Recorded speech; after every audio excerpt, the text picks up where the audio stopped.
Good afternoon, everyone.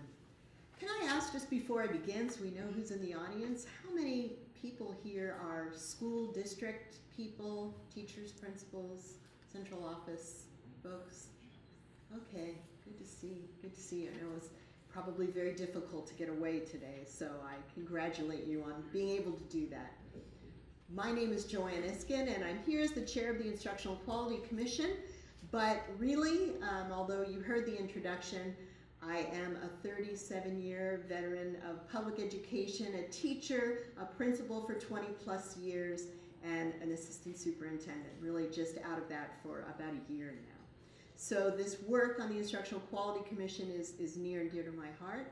I was asked today to talk about policy and how policy comes together in an initiative. The one that we've been working most recently with is the English Language Arts, English Language Development Framework. So I was asked to tell you a bit about how that came together and give you an overview of the framework quickly. And then we'll talk about the significance of formative assessment within that document. How many of you have been online and taken a look at the English Language Arts, English Language Development Framework? Oh, of course, it's a progressive audience. So thank you. I'm glad to see that. Part of the challenge is implementation when these documents are made. So we'll go rather quickly through how policy comes together. But I think this is something you're very familiar with. Traditionally, the way policy is nested is we've begun with content standards, and then we've moved from content standards to developing frameworks. And frameworks really provide guidance on how those content standards could and should be implemented. From the frameworks, we look at instructional materials, and we make recommendations on instructional materials, and then finally, we look at statewide assessment systems. I want you to keep that traditional paradigm in mind, because we're clearly in a different paradigm right now, and that has implications for formative assessment and its significance. So the general purpose of frameworks, I told you those frameworks are really designed to be guidance documents on many levels. Guidance for teachers, guidance for school districts in terms of making decisions about local curriculum, guidance for publishers. We were just with publishers this morning who are writing materials for the new English Language Arts, English Language Development Framework, and you'll see those in the fall of next year. Guidance for selecting instructional resources, guidance for teacher professional development. But they really are just that, guidance. The decision making is clearly at the local level. So the process for bringing these documents together, really it is about the involvement of people just like you. And so if you have not thought about getting involved in policy at any level, I'm here to encourage you to do that. I'm standing here because I always wondered who made those decisions, and I found out it's really people like you and I who make those decisions because we come forward. So it started really with the work on the Instructional Quality Commission, the group that serves as the bridge between the field and the final policy decision makers, the State Board of Education. So the Instructional Quality Commission came together and worked with the Department of Education, who held focus groups all over the state. I don't know if any of you participated in the focus groups, but those focus groups are really designed to go out into the field and ask people, what kind of guidance do you need to see in a framework on the implementation of the Common Core Standards and the California English Language Development Standards in California? The focus group transcripts came back to the IQC, and they served as the basis for the development of guidelines for the curriculum frameworks. You can trace the trail from the comments and the trends from those focus groups directly to the guidelines. From there, the IQC appointed the Curriculum Framework Committee members, who again were people like you, a group of 20 folks required by code, half of whom were teachers. We actually appointed more. It was very important to the commission to have the teacher voice on the framework committee. The rest were instructional coaches, school site administrators, county office, district office. The framework committee met and developed a draft of the framework. The framework then went out for public field review, once again, a highly collaborative endeavor. In the 2 field reviews that the framework received from the field, there were over 1,700 comments. I would say almost all of them constructive feedback, questions asking for clarification, and that feedback was included in the final draft of the framework that went to the state board for adoption just this summer. So what you're seeing is the final version of the ELA framework. Truly a collaborative effort. You heard the people that were involved in that effort, but it really was a remarkable collaboration of people who stepped forward, not just for focus groups and framework committees, but county offices of education. It went out for review to experts. Professional organizations across the discipline stepped forward, from AXA and CTA to the Civics Task Force to the California Science Teachers Association, helped us write snapshots and vignettes that were content specific for the framework. We had State Board of Education members sitting in with us who also brought that view to framework committee meetings, subject matter committee meetings, and it was all incorporated in the framework. So it was truly a collaborative effort. So the framework that was produced, the new English Language Arts, English Language Development Framework, we all know that it's based on a vision for the successful access for all of California's children to the Common Core standards. It's really the only document in the nation that really thoroughly considers issues of the Common Core and access and equity. You know that it's remarkable because it considers both the English Language Arts and the English Language Development standards together in a seamless relationship that provides scaffolding for all students to succeed in mastering the Common Core. This is a graphic that you see through the framework, and really what's important is that at the heart you see the ELD and the ELA standards nested. So what's the content of the framework? Here's the content of the framework. You'll see an overview, philosophically, the mission and purpose of the framework. Chapter 2 is the essence of the framework, the guiding principles and an explanation of what is that seamless relationship of English Language Arts and English Language Development. There are grade level chapters, particularly the grade level spans, and the appropriate standards and pedagogy for that grade level. You see an entire chapter on assessment that I'll talk about a little bit later. Access and equity, although you see a chapter devoted to access and equity, the document really addresses issues of access and equity. 21st century standards, chapter 11, if you haven't gotten there, is an implementation guide of sorts for school leaders, teacher leaders, principals, district office folks on what is necessary to have successful implementation of the English Language Arts, English Language Development framework. And then chapter 12 is guidance for instructional materials. The document is about 1,200 pages long.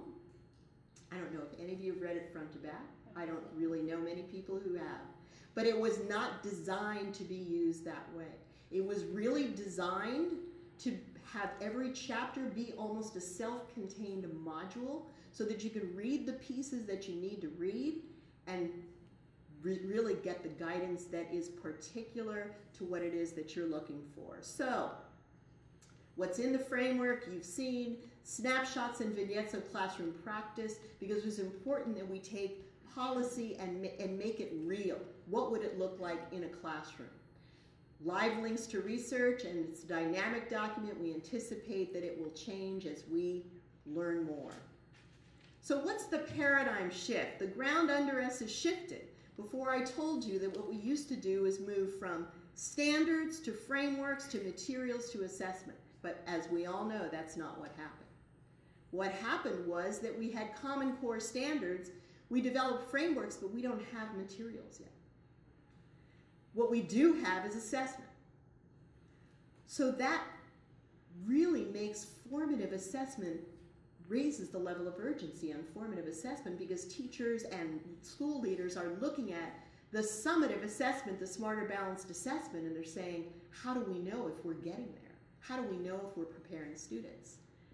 So the importance of formative assessment is something I'm sure you're all feeling, and so what you'll see in the framework is the central role of formative assessment throughout the framework. And what do I mean by that? Well, I'm going to run several slides by you just to give you an idea of how significant we believed the role of formative assessment was in the English Language Arts, English Language Development framework.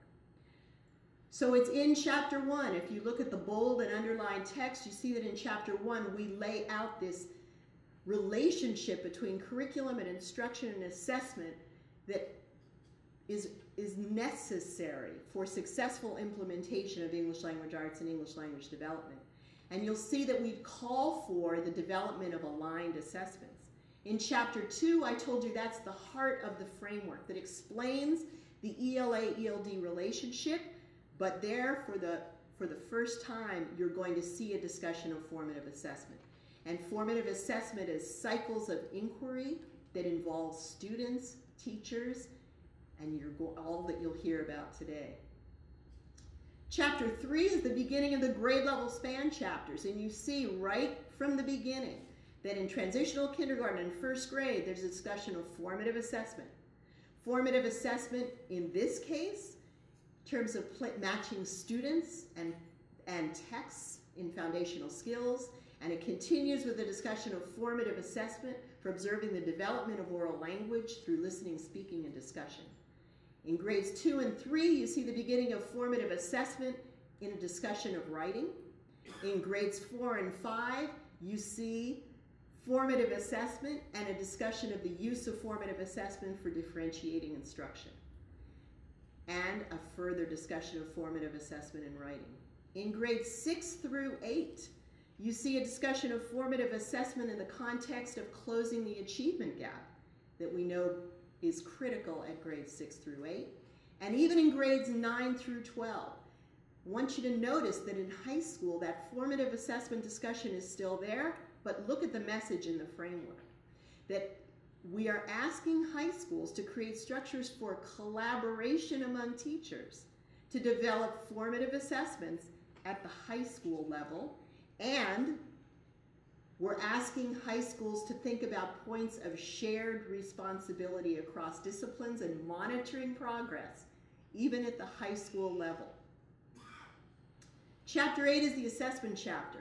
I would encourage you, if you haven't read Chapter 8, after today's discussion, go back and read it again, because the people who were instrumental in the writing of Chapter 8 are here today. Margaret Heritage and Robert Linquante, among others, but most significantly, and it will reinforce everything you're about to hear.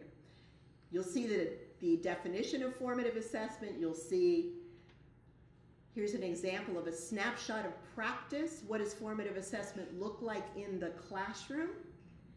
Obviously, in the Equity and Access chapter, you'll see a discussion of formative assessment. Here, formative assessment for English learners, formative assessment in bilingual programs that should be occurring in both languages, formative assessment in multi-tier systems of support for progress monitoring, formative assessment even in MTSS for monitoring of behavior and positive behavior intervention and support. So you can see we're looking at all aspects of formative assessment. In the 21st Century Learning chapter, you see formative assessment highlighted in terms of using technology in that endeavor. Chapter 11 is the implementation chapter for school leaders. You see there's a call to school leaders to mobilize to create assessment systems and to build into teacher professional learning and understanding of formative assessment. And clearly in Chapter 12, in evaluating instructional materials, there's an entire category devoted to directing publishers on the assessment that should be built into materials that are recommended by the state for district adoption. So where in the framework, I'm going quickly, where in the framework is formative assessment? In every chapter. So is it incumbent upon California educators to really understand formative assessment? Yes, it is. So where are we going next? In our framework rollout sessions that will be happening across the state, we invite you to join us in San Diego or San Mateo or Fresno County, we intend to focus attention on formative assessment as part of the discussion of the rollout of English Language Arts, English Language Development Framework. We're working with instructional materials right now, and you'll see the importance of assessment in those materials. And what's also important for you to know is that in terms of future frameworks that are coming, the ELA, ELD framework is serving as a model for the other frameworks. So as history, social science, and science come forward, you will see a chapter on assessment. You will see the application of ideas of assessment generally and specifically formative assessment embedded in the content areas. So I know we are up against a decade plus of a paradigm of teachers that are used to nothing but waiting for the summative assessment results. And as I go into school districts, people say to me, you know, what are we going to do with no smarter balanced results? How do we know what it is that we should be doing? And what are people going to do with those results? So we've got work to do in terms of professional development and professional learning around issues of assessment and formative assessment.